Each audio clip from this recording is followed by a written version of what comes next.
Jamie with the Volusia County Public Library. In this video, you will learn how to sew your own reusable produce bag to help cut back on plastic at the grocery store. You will need the following: a piece of lightweight fabric. I'm actually reusing a sheer curtain that I was no longer using today. Remember, this is going to be for a produce bag, and most produce is charged by weight, so you just want a fabric that's really light. Another light fabric is this flour sack. This is not see-through though, so remember, if you do something that's not as see-through, the checkout line, they may need to open your bag to see the produce that's inside, so it's up to you. You will also need a pair of fabric scissors. You'll need some ribbon or string for our drawstring bag, and you'll need some pins or sewing clips. You may also want a safety pin, or I have a paper clip here to help thread our ribbon through at the end. We're of course also going to need our sewing machine and some thread. Let's get started. We're going to start by measuring out our fabric.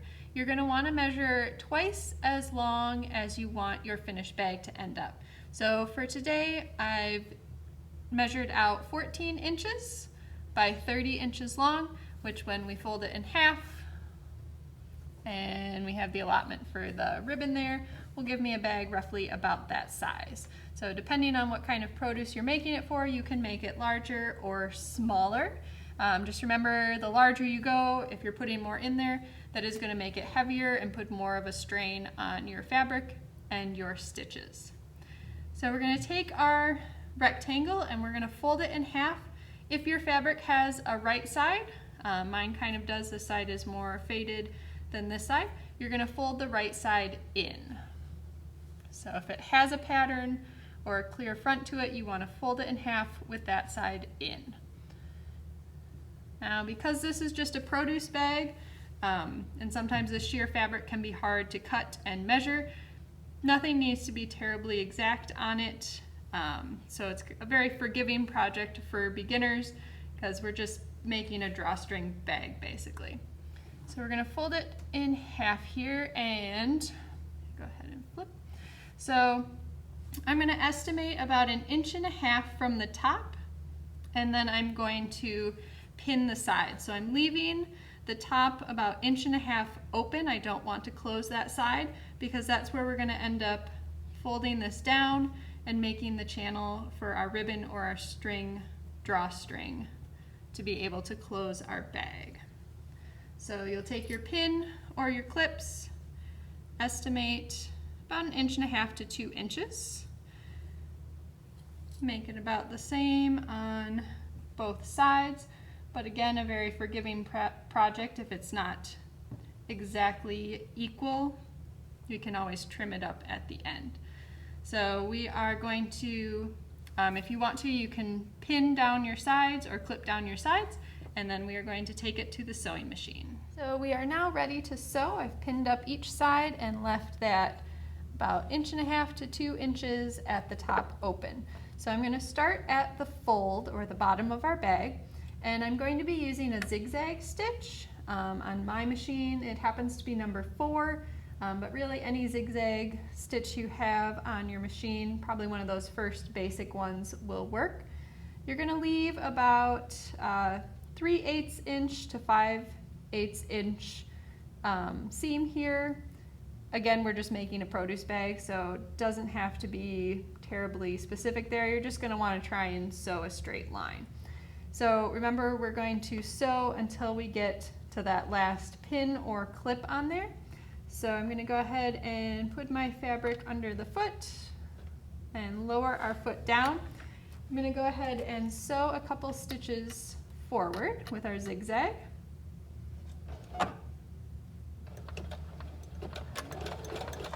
And then remember, we want to use our reverse stitch to lock that in, especially since this will be the bottom corner of our bag. Make sure that it is sturdy and secure. And then we'll go ahead and continue back. Now, depending on the fabric you're using, you might need to help guide it through a little more than normal, especially if you're using something satiny or kind of mesh. So make sure you have that second hand there to help guide it through. So we're going to continue stitching until we get to that last pin, and I'll meet you back here. So I'm coming up on the end of my first side here, so this was my last marker.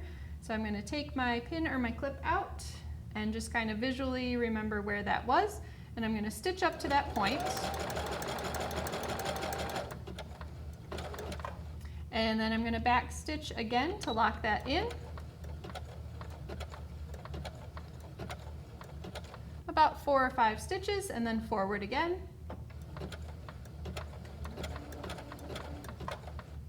Then I'm going to raise my needle and my foot, and I can pull this out. And most sewing machines have a spot where you can cut the threads on the side or the back, or you can use your scissors.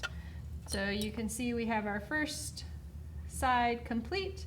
We are ready to switch, and we're going to do the same thing on the other side. So I'm going to start at the fold, do my zigzag stitch with about 3/8 to 5/8 inch seam allowance there, and stopping at the last clip so that I have that open side for us to be able to make our ribbon channel. So go ahead and sew your second side, and I'll meet you back here. So we have both sides of our bag sewn closed now. We're going to go to the top and make the channel for our ribbon.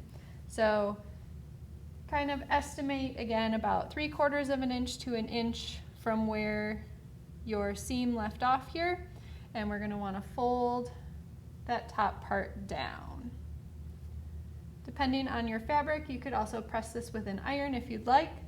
I'm not too worried about the preciseness of this, so I'm just going to kind of fold and make sure that I have about the same opening on each end. And again, we're going to pin or clip across.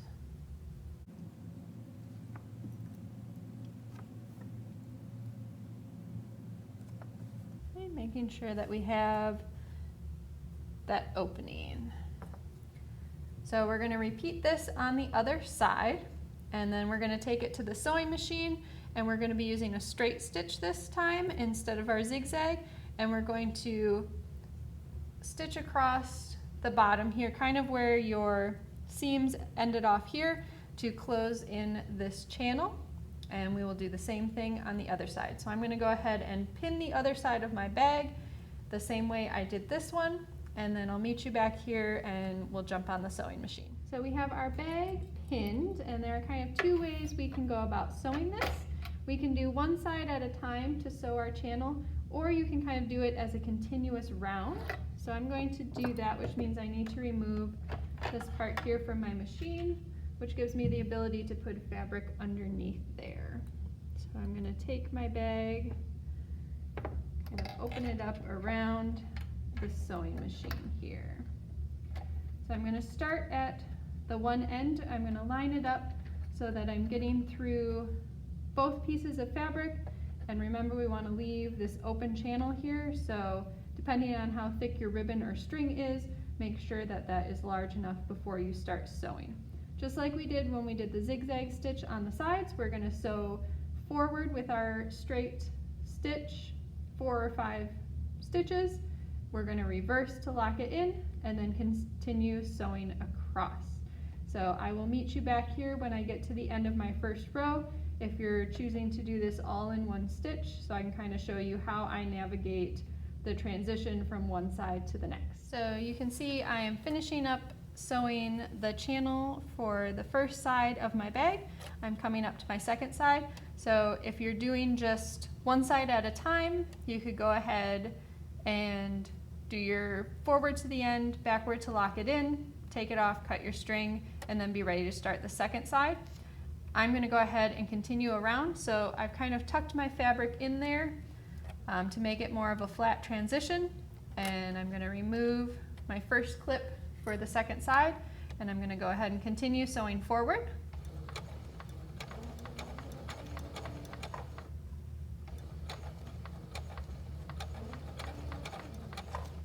And then I'm going to line my channel back up here, so I just kind of straight stitched across there when we put the ribbon through, I'll just make sure I get through both openings as we thread that through.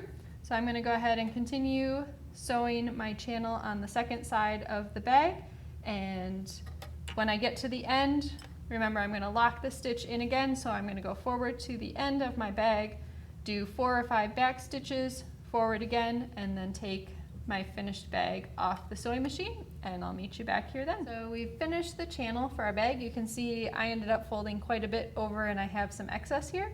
So what I can do is just take my fabric scissors and cut off any of that excess fabric there.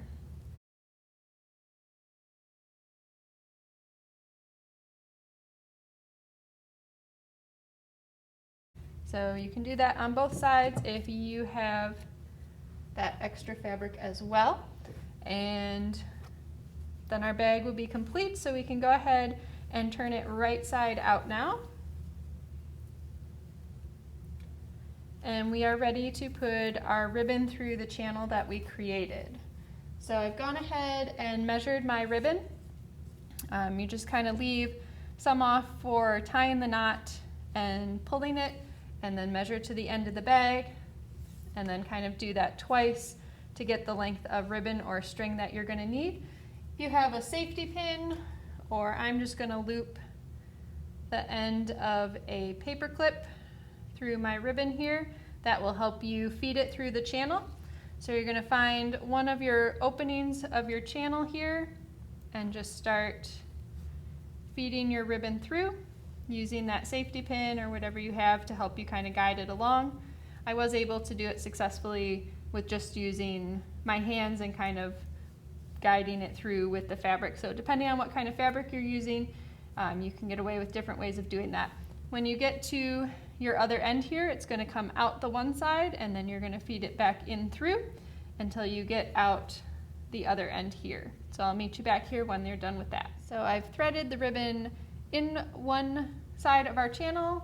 It went through both openings here at this end, and we are back out the other side.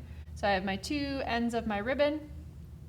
I'm just going to line them up and tie a little knot in there, and that will give us the closure so I can put my produce in the bag, close it up, and take it to the checkout. And our bag is complete. I hope you have enjoyed learning how to sew this reusable produce bag. If you're interested in more ideas on how to go green, you can check out these books and more at your library. And remember, stay crafty, Volusia.